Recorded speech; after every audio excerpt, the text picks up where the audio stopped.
Buenas tardes a todos, bienvenidos y muchas gracias por estar con nosotros. Hoy tenemos nuestra charla en español, titulada Casas Vacías y la literatura latinoamericana, presentada por la escritora Brenda Navarro, novelista mexicana, cuya obra explora la migración, maternidad y desigualdad social a través de las voces de comunidades marginadas, especialmente de mujeres inmigrantes.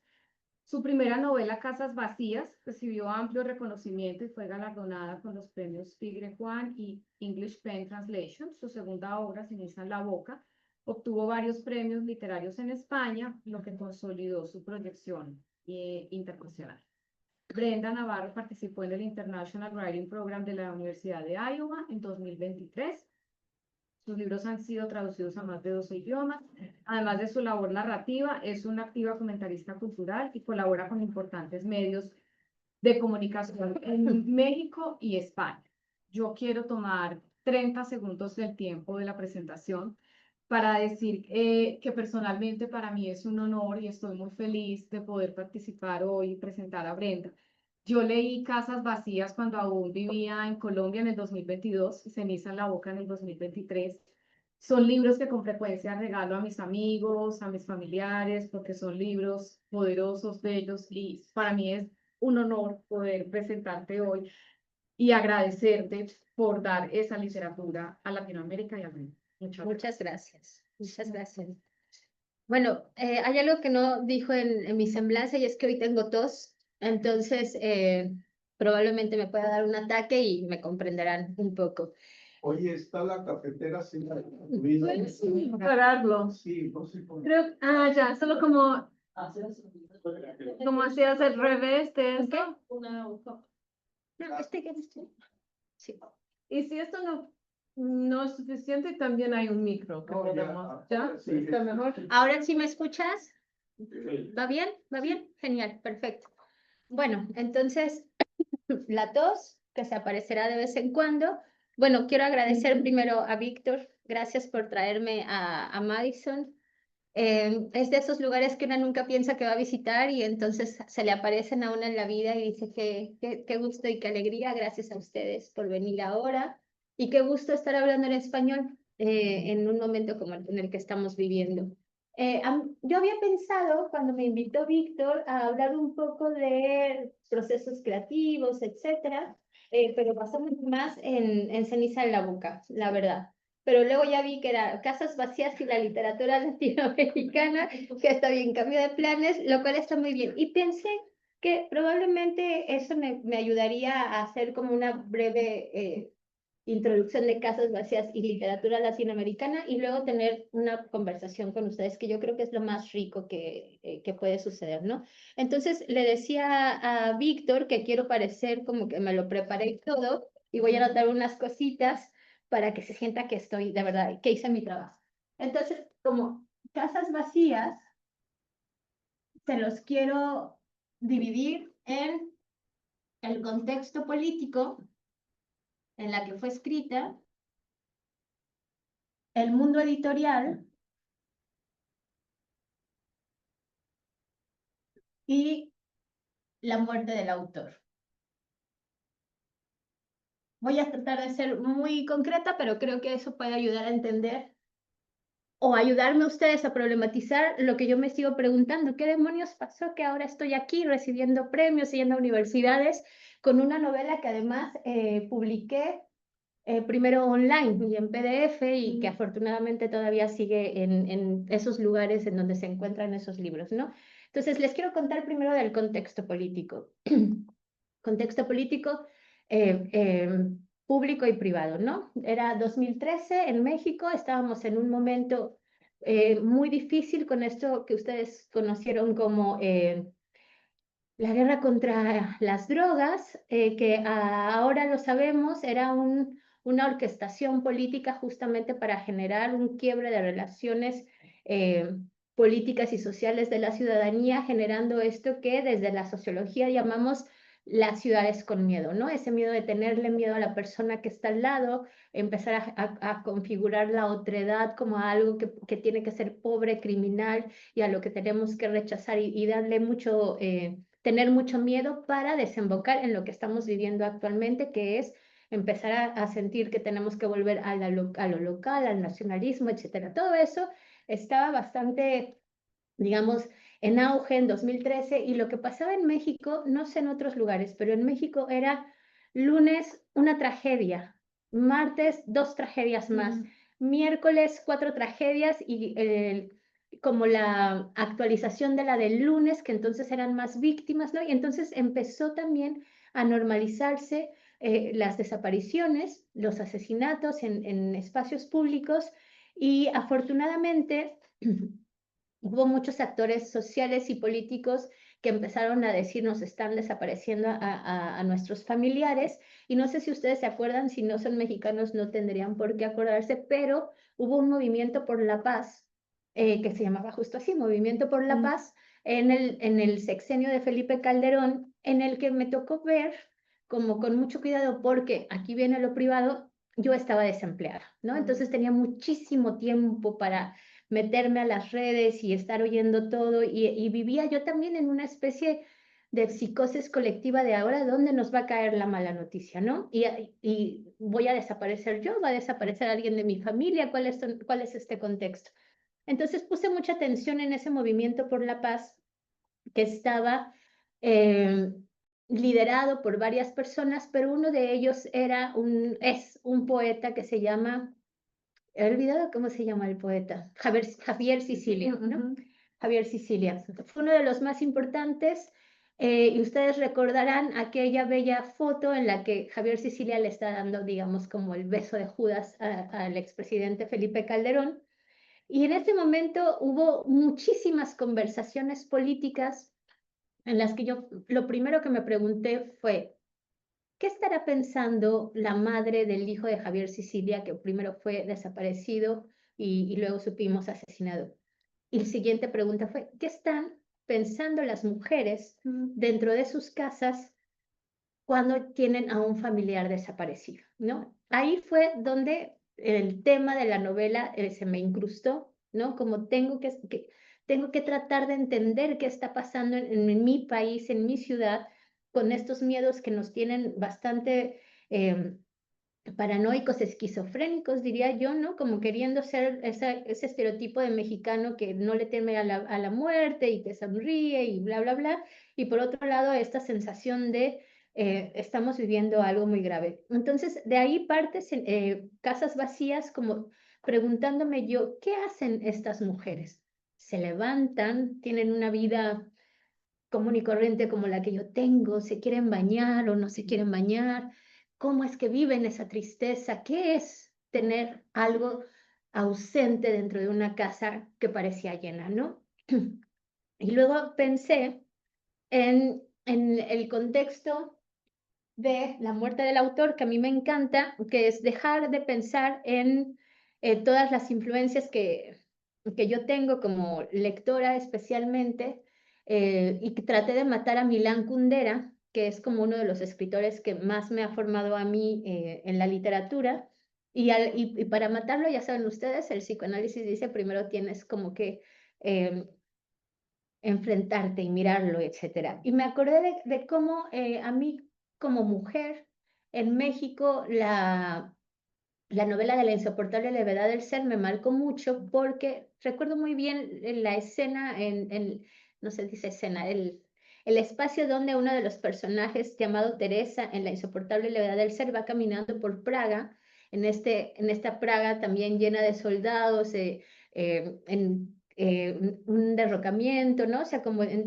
y cómo todo el mundo empezaba a tener esto que les acabo de contar, ¿no?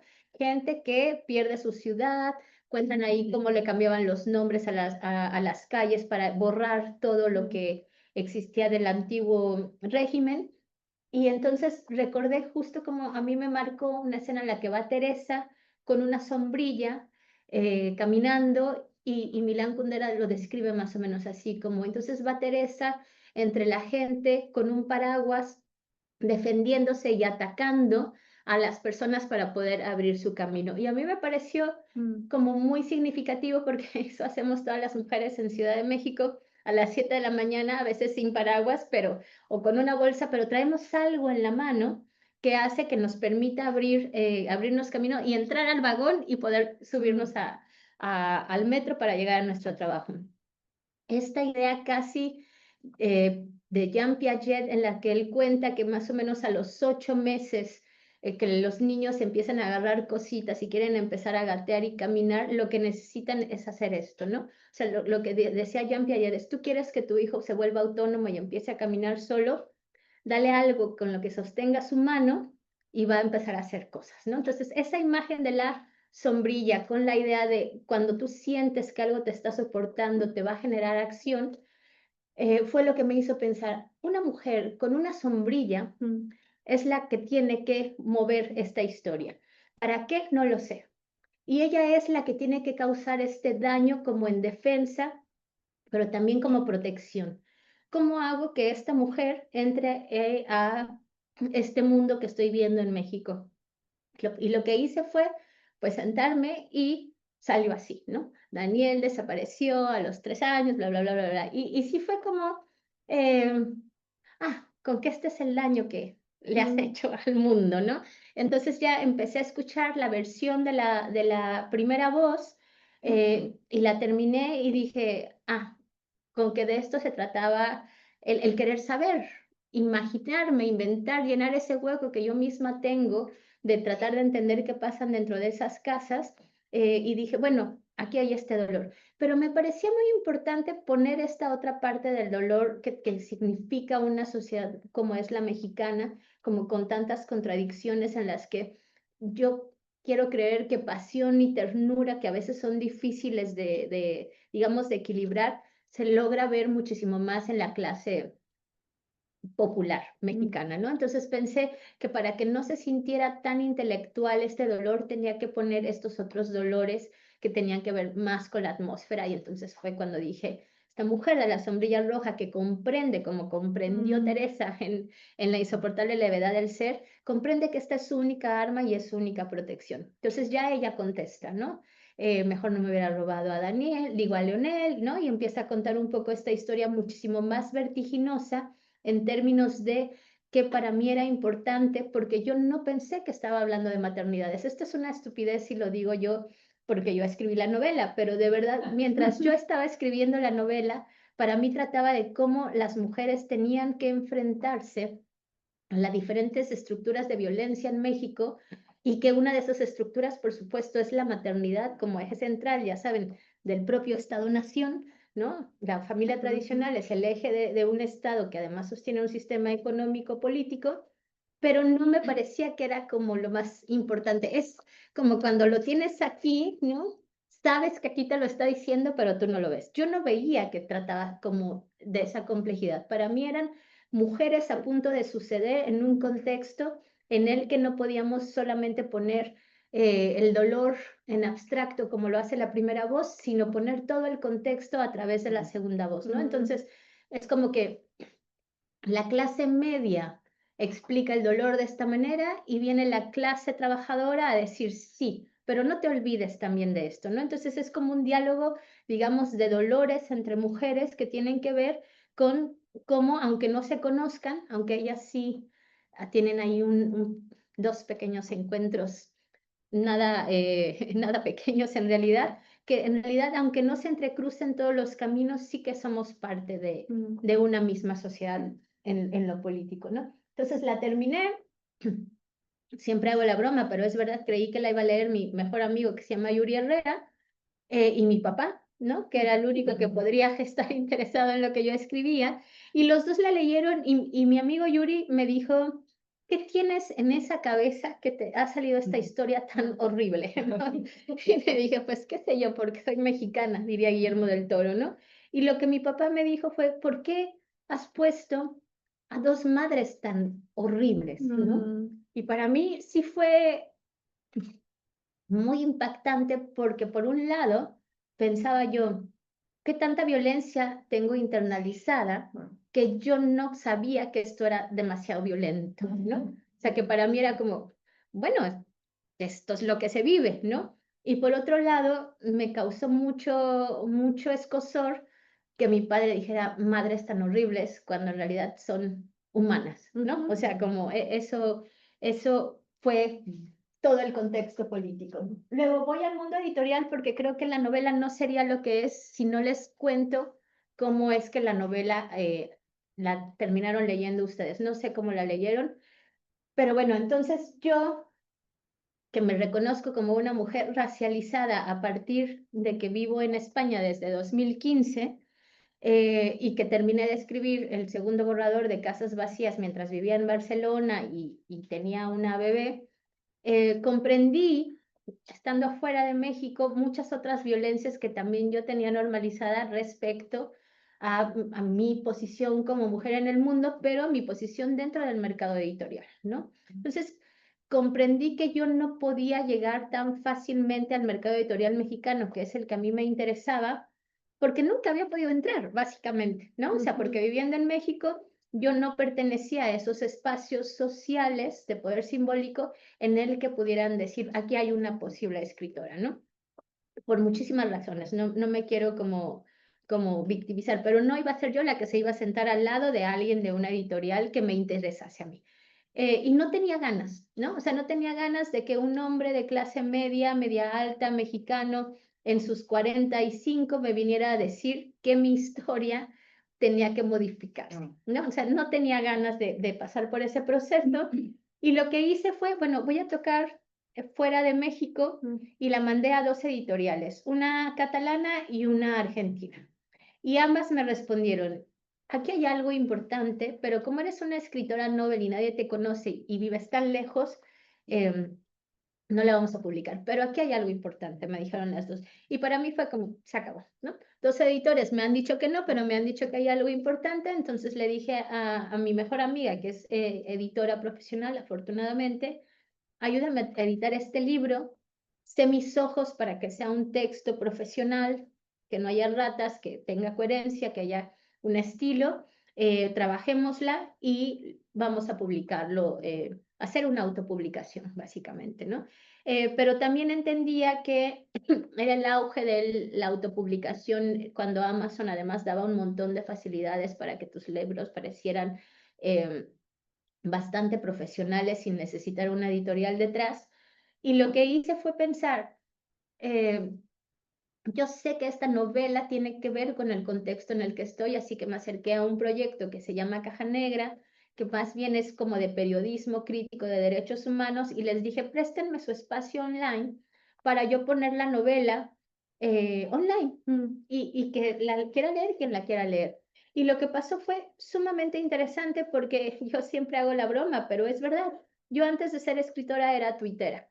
2016 creo que era uno de los auges más grandes dentro de los espacios de mujeres lectoras en Twitter, al menos en América Latina. Entonces yo ya tenía una pequeña comunidad que literalmente conversaba conmigo en Twitter y un día hice la broma de, bueno, no me llamo Despixeleada, me llamo Brenda y escribí una novela y la voy a presentar y aquí está. E increíblemente la gente la empezó a leer, se empezó a compartir de boca en boca por grupos de WhatsApp, ¿no? O sea, como empezó a tener un recorrido online muy interesante que al mes teníamos como 6,000 descargas. Decíamos, bueno, aquí está pasando algo bueno, pero yo sinceramente era como, bueno, ya, chao, voy a ver si puedo escribir otra cosa, voy a ver qué va a pasar. Hubo 2 reseñas, yo dije nada mal para una primera novela que además no está publicada por una editorial que está ahí online y me olvidé. Ahí pasó un poco a la muerte del autor y yo seguí mi vida haciendo mis cosas hasta que de pronto en diciembre de 2018 le preguntan a varios escritores latinoamericanos en el país cuáles son las novelas que recomiendan. Y Fernanda Melchor y Emiliano Monge recomiendan Casas Vacías y el editor del país dice, aquí hay algo importante porque la están recomendando 2 de mis escritores, amigos, supongo, qué sé yo. Pusieron ellos la de Fernanda Melchor en un día normal y cualquiera de mi trabajo, además que yo trabajaba cosas de migrantes y tenía lo siento si lo ves, Lula, pero eso pasó, en la que me decía que yo no podía escribir las cosas oficiales de la fundación porque tropicalizaba el español, ¿no? Entonces me tenían que enseñar a escribir, digamos, de forma adecuada para que yo ya escribiera como las newsletters, etc. Yo era esa persona cuando de pronto aparece esta recomendación y se empiezan a mover un montón de cosas dentro del mundo editorial y de pronto es como nuestra Brenda acaba de decir, ¿no? Y yo dije, bueno, hasta que alguien se da cuenta de que no lo tropicalizo, es otra forma de escribir.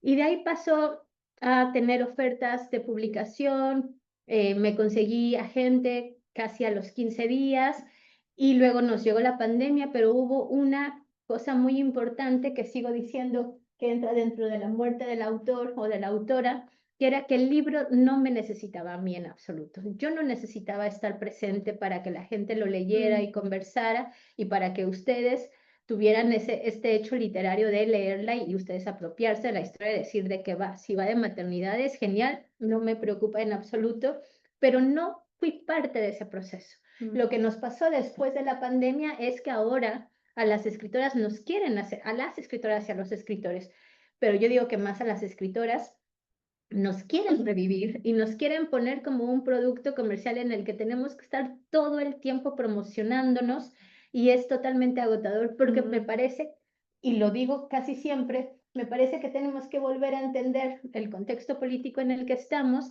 porque hay veces que mi novela ha entrado a espacios y círculos de lectura en los que yo he estado y he aprendido muchísimo, en el que utilizan esto también para decir como las mujeres somos horribles siendo madres, ¿no? Es decir, entonces hay veces que aunque una no quiera, aunque una quiera estar muerta y que el libro camine solo, de pronto sí ha llegado un momento en el que, como bien decías a la hora de presentarme, tengo que hacer uso del micrófono para poner ciertos puntos sobre las IES y decir, si vamos a hablar de violencia mexicana, que es un poco lo que hablo generalmente, también vamos a conectar el contexto con España. Entonces vuelvo al contexto político y al mundo editorial, aunque yo no creí que lo leyera más allá de estas dos personas que ya mencioné, sí es verdad que cuando estuve escribiéndolo, sí,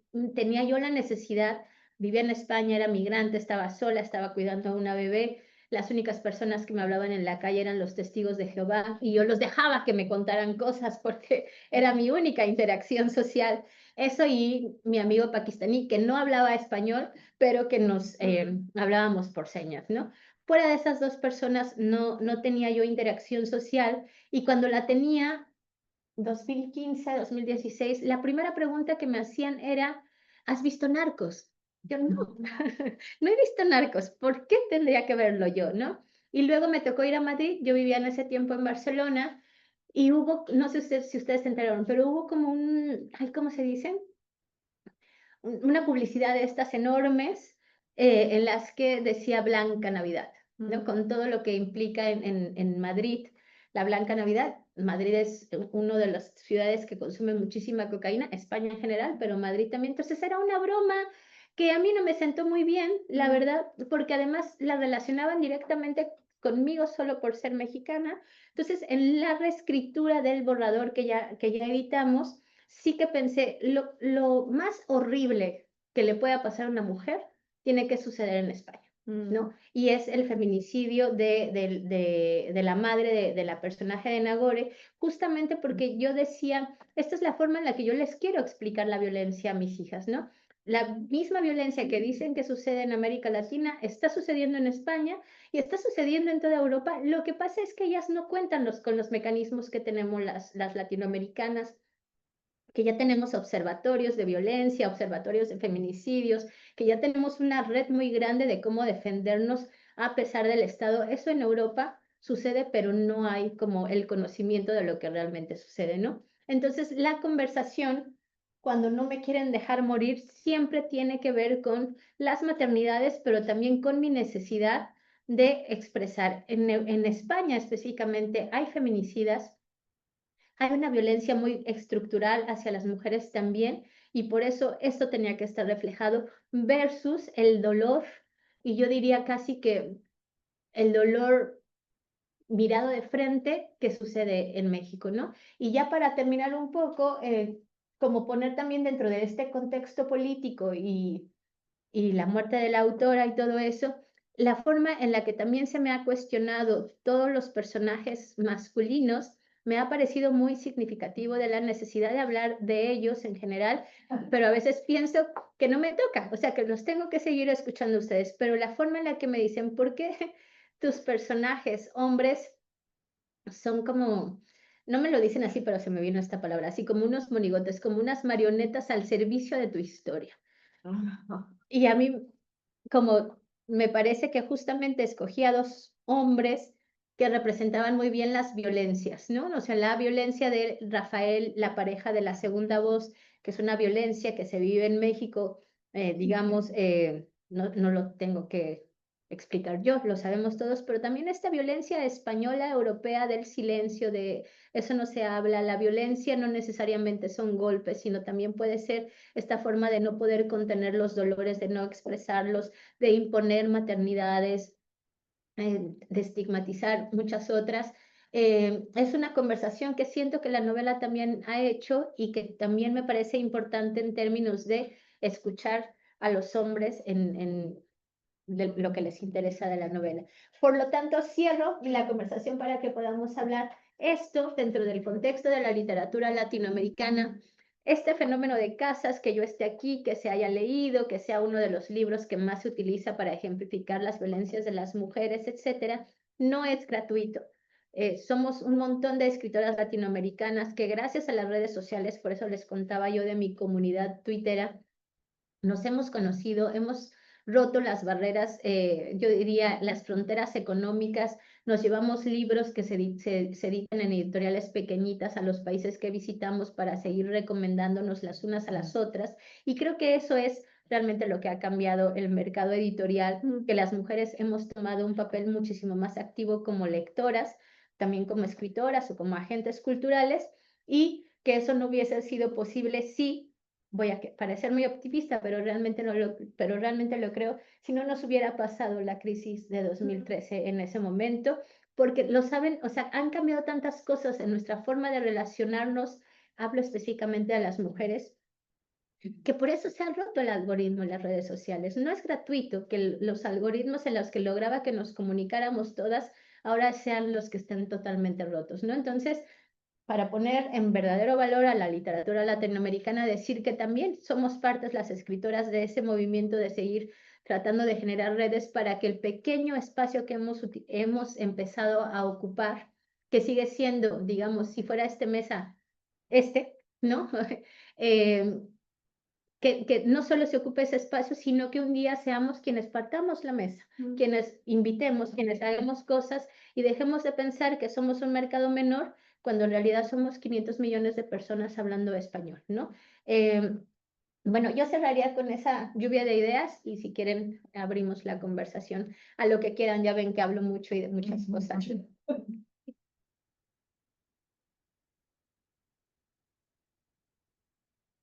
Tenemos tiempo para las preguntas. ¿Quién quiere comenzar?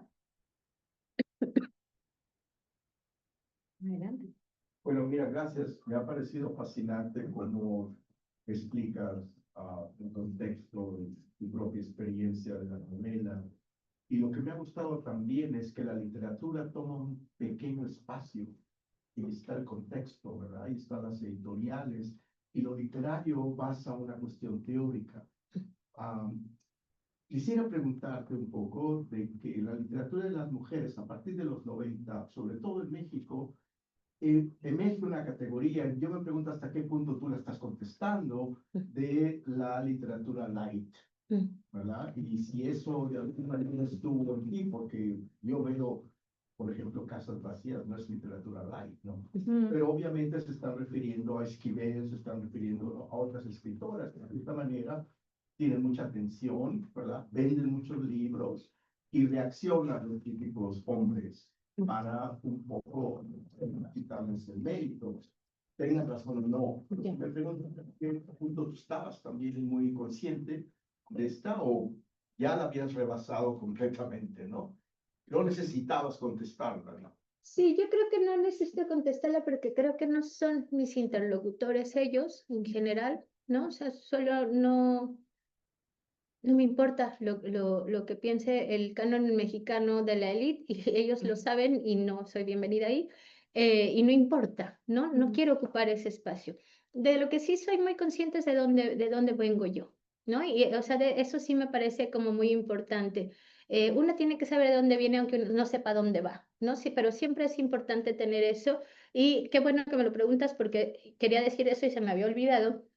El primer libro que yo leí, y les juro que no fue por snob, sino por amor a mi madre, es un libro que se llama Los hijos de Sánchez, escrito por este antropólogo Oscar Luis, habla de la pobreza de 1950, y mi papá tiene muchísimos libros, él nos normalizó tener muchísimos libros en casa, y mi mamá no lee mucho, según ella, lee muchísimo de ciencia.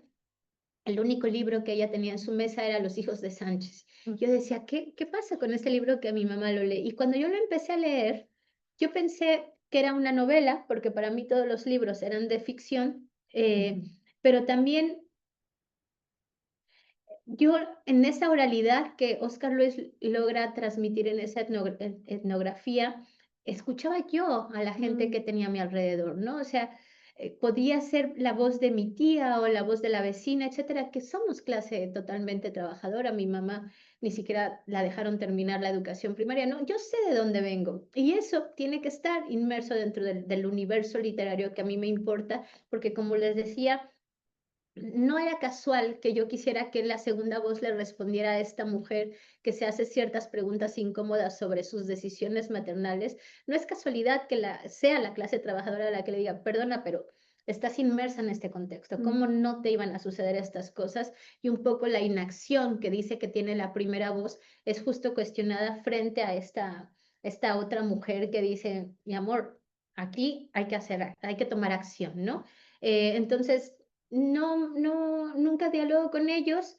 Si ellos quieren dialogar conmigo, yo siempre voy a hablar con toda la gente, pero justamente porque he visto cómo ningunean a la escritura de las mujeres, pienso, qué flojera tener que estarme. Si quieren que googleen, afortunadamente, bueno, ya no porque la inteligencia artificial ahora está quitando un montón de trabajo que habían hecho las personas, pero si quieren aprender de algo de las mujeres, que lo googleen.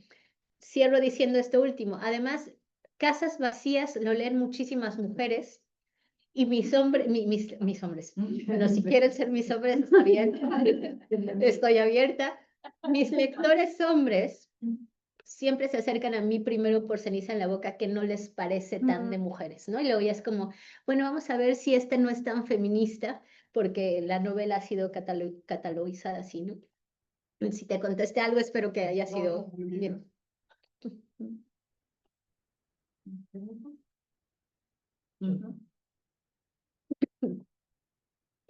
Bueno, quería ver si puedes como hablar un poco más como del colonialismo que existe en la novela.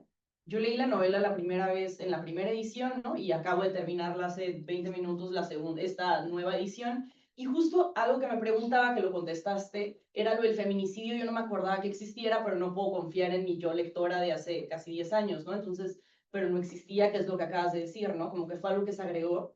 Pero, o sea, me gustaría si pudieras agregar algo, o sea, como hablar más del colonialismo que evidentemente existe, ¿no? De una, o sea, de esta imposición de la maternidad, ¿no? Y de este como subalternizar a esta mujer, ¿no? Como, pues al final es su trabajo, ¿no? Y es lo que tienes que hacer. Y un poco también la pregunta que yo me hacía era, ¿por qué este feminicidio ocurre en España, ¿no? Ya sabiendo tantos feminicidios en Latinoamérica, me lo estuve preguntando estos días como sin entenderlo. Ahora lo has explicado, pero igual si pudieras hablar un poco más de Sí, eso. sí, bueno, aquí es en donde la fucking autora tiene que estar viva, ¿no? Para dar un poco de contexto y a mí siempre me preguntan si lo que yo escribo tiene que ver con anécdotas reales o esto de la autoficción, que no tengo nada en contra de la autoficción, pero voy diciendo que sí, como para que puedan entender que la autoficción además es ficción, ¿no? Pero bueno, esa es otra conversación. Y me cuesta hablar de esto, pero ya afortunadamente ya han pasado muchos años y ya logro comprender muchas otras cosas. Pero aquí voy a venir como con un comercial. Casas Vacías fue adaptada a teatro en la Ciudad de México, parece que les fue muy bien y a mí me invitaron a una de las obras. Y cuando la vi, tenía que tener cara de póker porque todo el mundo estaba viendo mi reacción, ¿no? Pero me quedé muy asombrada de lo que vi ahí, ¿no? O sea, yo sabía todo lo que decían las actrices que lo hicieron fenomenal, pero mientras lo escuchaba por primera vez pensé, wow, o sea, yo escribí estas cosas tan horribles, ¿no? O sea, eso que me habían dicho Yuri y mi padre, lo viví ahora, 10 años después, como, wow, esto es muy duro, ¿no? Esto es muy duro. Y comprendí muchas cosas de mi propio proceso como mujer migrante, ¿no? Y justamente, o sea, pongo este contexto porque sí fue muy importante salirme de México en primer lugar, comprender qué lugar ocupo yo en el mundo y sigue siendo el de una persona que aunque tenga DNI español, nunca voy a ser la española que ellos piensan que debe de ser una persona española. Y mientras lo estaba viviendo fue que, claro, estaba yo tan molesta por que solo me hablaran los testigos de Jehová, eh, con todo el respeto, ¿no? Pero no me iba a hacer de su religión, que claro que por eso dije, estoy tan enojada con esta violencia de invisibilización que tienen hacia las mujeres migrantes en general, eh, que dije, ahora la peor violencia tiene que pasar aquí porque estoy, o sea, estoy molesta de que solamente digan que en América Latina pasan cosas, ¿no? Y yo me acuerdo, esto lo cuento cuando hablo de ceniza en la boca, pero creo que va a responder mucho mejor lo que tú me estás preguntando. Yo fui a España de una manera muy fácil porque estaba casada con un ciudadano español y un ciudadano español tiene derecho a llevar a su mujer colonizada de América Latina, ¿no? Tan fácil como que él firme. Entonces, eso fue lo que pasó. Yo llegué gracias al derecho de mi expareja, no porque yo fuera una mujer ciudadana del mundo. Y entonces yo quería, mi hija mayor se quedó a terminar la educación primaria, era un año, y en ese proceso yo quería preguntar cómo me la podía llevar con tranquilidad, porque yo no sabía que aunque el derecho era de mi pareja, él también tenía el derecho de traerse también a la otra colonizada, que era mi hija, ¿no? Entonces fui a un centro de orientación a las personas migrantes y yo me acuerdo que era una mesa como esta y llegábamos las personas migrantes y había un abogado que nos contestaba las dudas que teníamos. Y yo me acuerdo que cuando le enseñé mis papeles, lo que yo tenía que hacer, no me miró mal, pero más bien me miró como con, ¿esta qué hace acá? ¿No? O sea, tan fácil como que me dijo que te firmen esto y se acabó, que era mi pareja. Y las cosas que yo escuché ahí me cambiaron mucho la perspectiva. Las cosas que les piden a las personas migrantes en España y supongo que aquí también son tan imposibles de cumplir que muchas de ellas nunca van a poder llevar a su familia de origen. Nunca. Entonces yo mientras iba escuchando las historias me quería esconder porque yo decía, ¿qué hago aquí? Casi que mostrándoles el privilegio de mi pareja de como qué fácil es traerse a mi hija, ¿no? Ahí también hubo algo que me movió mucho como persona, como para decir, este país que todo el mundo se cree en España que son las personas más abiertas de Europa y no sé qué, también tiene una cosa muy cabrona de tratar a las personas, de volverlos no ciudadanos. Y eso lo tenía yo que sacar. Entonces, que ellos también son feminicidas, pero ellos también le gritan a la calle, así como acá, que se regresan a su país. Me parecía importante meterlo porque y además en esta mujer de clase media, como para decir, no importa si eres clase media o clase baja o lo que sea, las verdaderas violencias estructurales colonialistas, la idea del sueño americano, europeo, generan justamente estas violencias en las mujeres. Pregunta, ¿sí?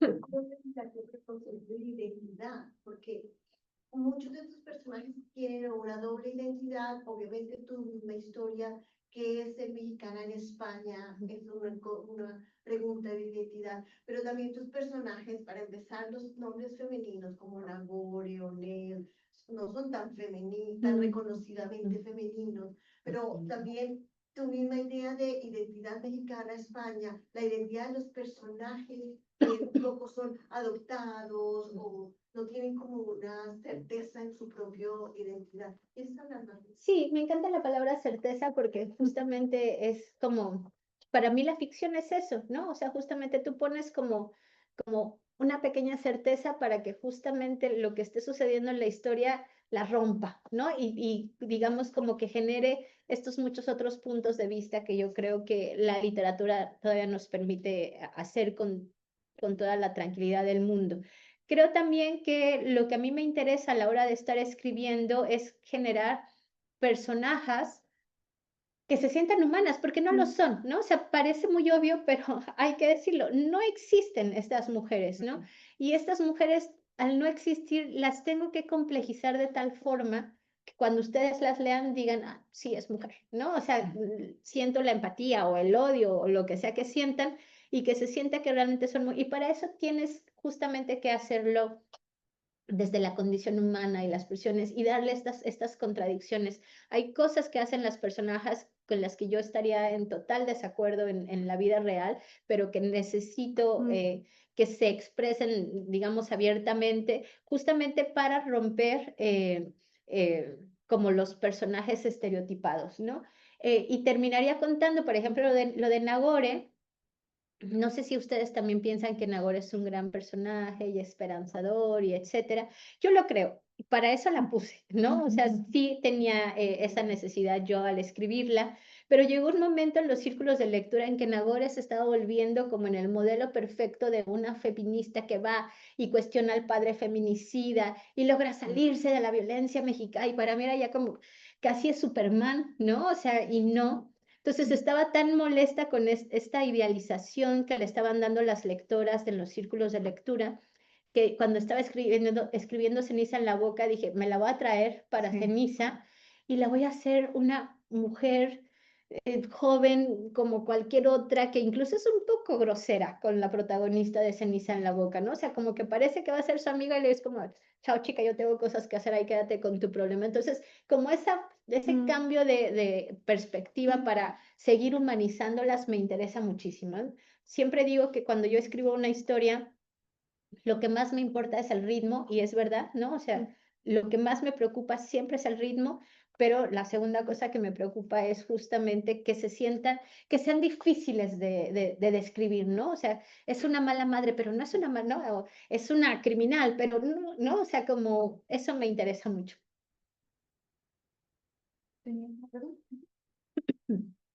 Y luego, ¿Qué piensas de la situación política hoy en día en México? Apagamos. pausa No. el video. Pausa el video. O publicidad. No, no, en absoluto. Mira, es complicado porque yo no vivo ahí. Entonces es muy fácil opinar no viviendo ahí. Lo que sí creo es, hace como 15 días fui jurado de un premio de novela en México, de primera novela, y hacía mucho que no estaba yo en un contexto público, y te confieso que cuando escuché que la persona era algo de la Secretaría de Educación Pública, mujer además, y como muy inteligente, dijo nuestra presidenta, me puse muy contenta, ¿no? O sea, como el hecho de escuchar que en mi país, en donde matan a 10 personas, 10 mujeres al día, justamente por ser solo mujeres, cuando escuché mi presidenta fue como, ah, cabrón, o sea, esta es la complejidad de México, ¿no? O sea, puede haber una mujer al frente con todo lo que significa en identidad y lo simbólico, y a la vez comprender que eso es tan pendiente de, pueden mover una cosa milimétrica y que se vaya todo al demonio por todas las estructuras violentas,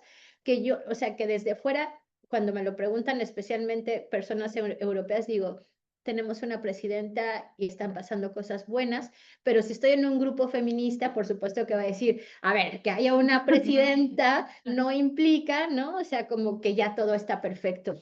Yo me siento orgullosa de ser mexicana, latinoamericana, y lo que diría es, eso es lo que le importa al espacio público, ¿no? Hablar de tener una presidenta, y todas estas cosas, pero a mí de lo que me gusta hablar cuando me preguntan sobre México es, hay mujeres que perdieron a sus hijos, que los han asesinado o están desaparecidos, y esas mujeres me han enseñado a mí, después de escribir Casas Vacías, que no hay solamente dolor. Son mujeres que han salido de sus casas, que han dejado sus casas vacías para salir a encontrar esos cuerpos, que en el transcurso se han hecho amigas entre ellas, que se han acompañado en ese duelo, que han encontrado los cuerpos, que han enseñado incluso a autoridades mexicanas a cómo hacer su trabajo, que ponen dinero, que han generado una industria económica para poder encontrar esos cuerpos y que le han dicho al Estado mexicano, lo que tú dices que no es justicia, lo que tú dices que es justicia no es, y empezar a preguntarse qué es la reparación del daño. De eso, de que esas mujeres y todas las otras mujeres que están en la economía informal son México, estoy sumamente orgullosa y sé que por estas mujeres es que mi país tan complejo puede decir hoy hay una presidenta, por esas otras mujeres, ¿no? Eso es lo que podría decir. Bueno, sí, en relación a México también me gustaría saber qué espacios encuentras hoy para las escritoras, mujeres trabajadoras, como mujeres que sean indígenas, para ser escritoras. Nos contaba lo difícil que fue para ti, me gustaría, y hoy que Twitter, por ejemplo, ya ni siquiera es un espacio donde se puede discutir libremente, que se van cerrando espacios que existían. ¿Dónde encuentras tú hoy que se puede hacer la resistencia? ¿Cómo pueden mujeres, personas de la diversidad sexual escribir y hacer esta lucha también? Pues es una gran pregunta a la que quisiera tener respuesta, que no tengo, pero me iría otra vez a todo esto, ¿no? O sea, el asunto es para mí, es mi opinión, no quiero que ustedes estén de acuerdo conmigo, ¿vale? El problema empezó en las universidades gringas, ¿no? El problema en el que nos dijeron todas las personas que son grupos vulnerables, de lo que necesitan hablar es de la identidad.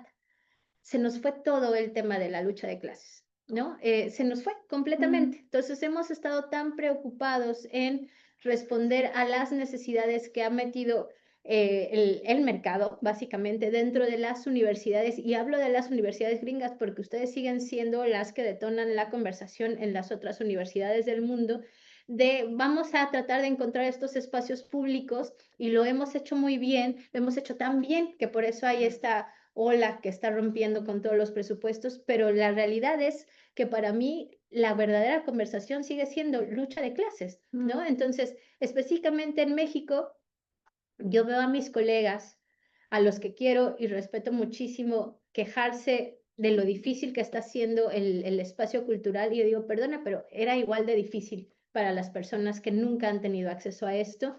¿Cómo lo vamos a hacer? Ahí como que parece que el cómo lo vamos a hacer es en donde no nos ponemos de acuerdo, porque hay quienes quieren sostener un privilegio que las personas que hacen arte deberían de tener, y las personas como yo que creo que justamente los ejercicios de los derechos culturales específicamente pasan por la economía, ¿no? Entonces, para mí sigue siendo muy complicado, no necesariamente por decisiones de gobierno, que también, sino porque las élites de poder están peleándose entre ellos y la ciudadanía sigue sin tener bibliotecas públicas, sin tener acceso a ejercer la cultura en sí mismos, sin tener espacios públicos. Entonces, yo lo veo desolador, pero me parece muy bien cuando veo que entre las élites se pelean, digo, que se vayan peleando, justo porque eso permite que ellos sigan hablando de ellos y de su ombligo, y afuera de ese ombligo hay un montón de cosas que estamos haciendo, desafortunadamente por amor al arte, porque yo he pertenecido a esas personas que hacen cosas por amor al arte, y desde que vi que hay tanto dinero en la industria editorial, pero muchísimo dinero,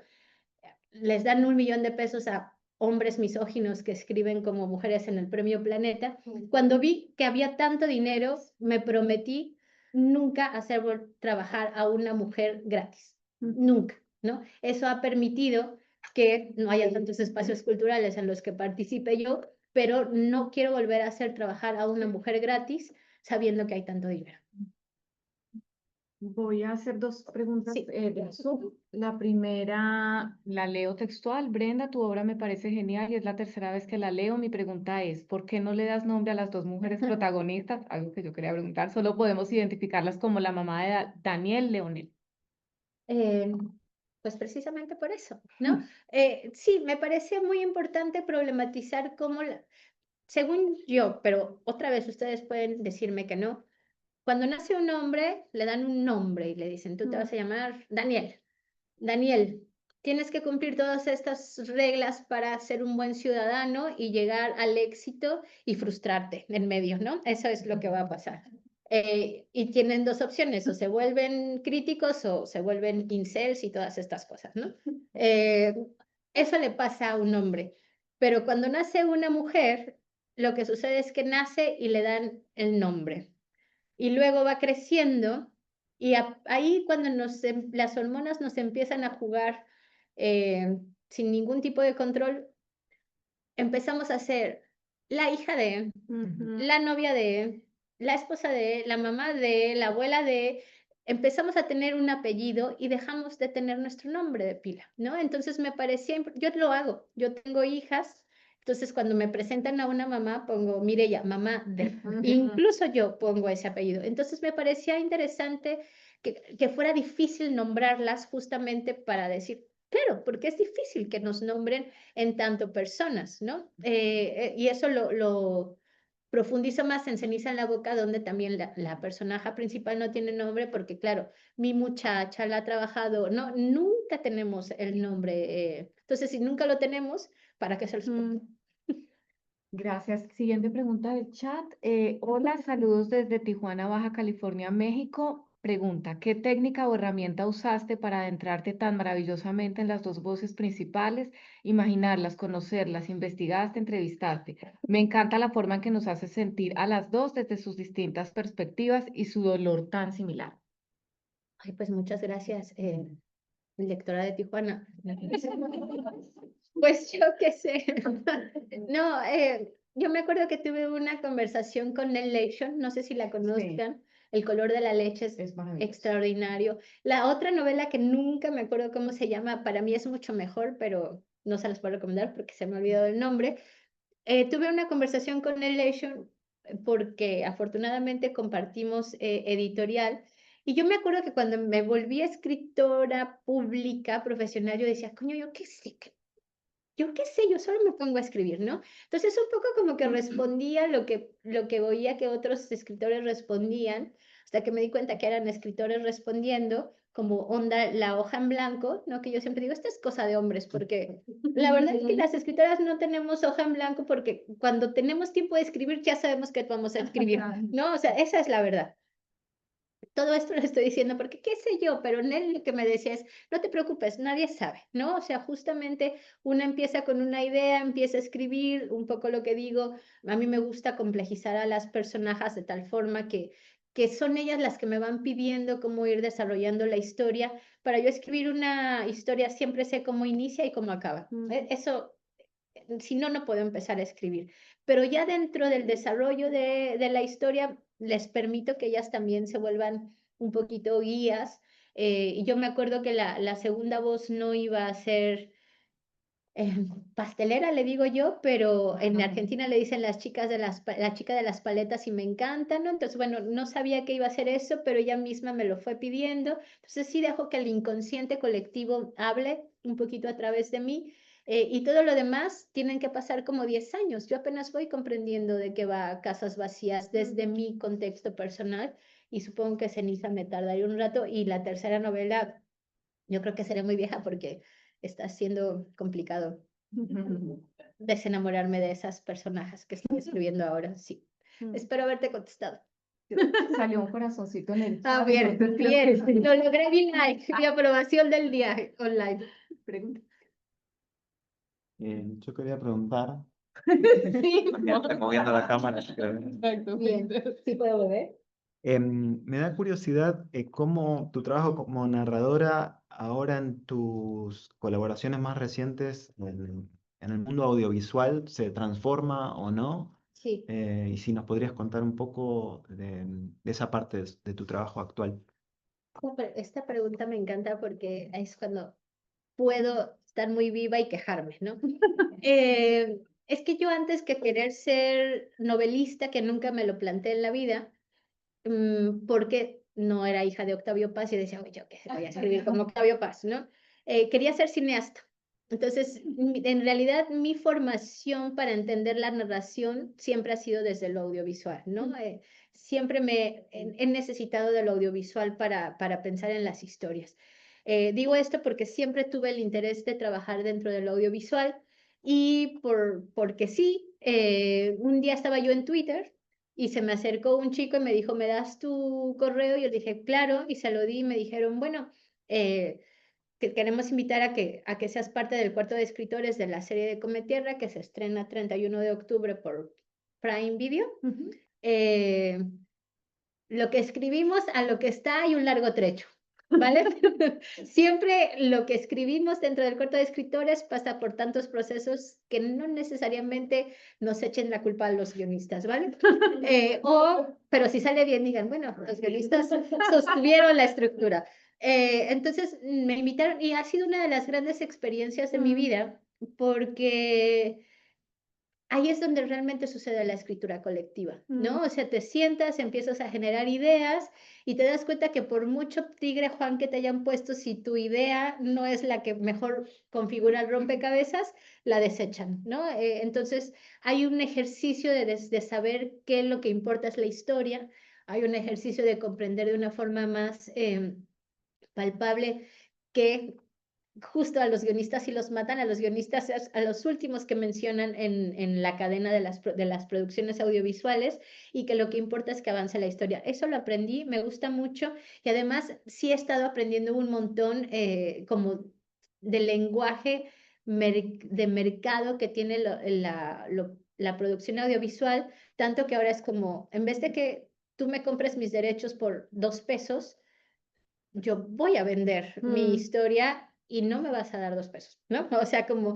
un poco, entonces ahora estoy escribiendo una historia original, estamos trabajándolo ahí con otras productoras, se va a tardar un montón, pero un poco es como, si ya logré ser novelista sin proponérmelo, vamos a ver si también logro hacer el sueño de hacer muchas más cosas audiovisuales, que es lo que muchas veces me ha permitido no tener que preocuparme, ¿no? Por el dinero, porque se paga, no sé si mejor, pero se paga inmediatamente más que con las novelas, ¿no? Aunque las novelas también les está yendo bien, no me voy a quejar. Tenemos como 2 minutos para una pregunta corta. ¿Usas Twitter todavía? Sí, pero ya nadie me lee porque ya nadie no nos leemos ya, ¿no? O sea, yo ya no veo a nadie de los que sigo, por más que pongo For You, pero sigo poniendo completa estupidez. Es un personaje, no crean que soy yo, ¿no? Pero ya nadie lo lee. Lo sigo usando, sí. Que he sostenido la historia de un crush por 8 años y todo el mundo me cree que tengo un crush. Sí, tengo un montón, pero como que creen que hay un verdadero crush ahí y he sostenido esa historia por 8 años. La gente ya ubica como el crush de Brenda. Es increíble. Preciosa la ficción. Bueno, Brenda, muchas gracias por tu No, tiempo. muchas por gracias. estar.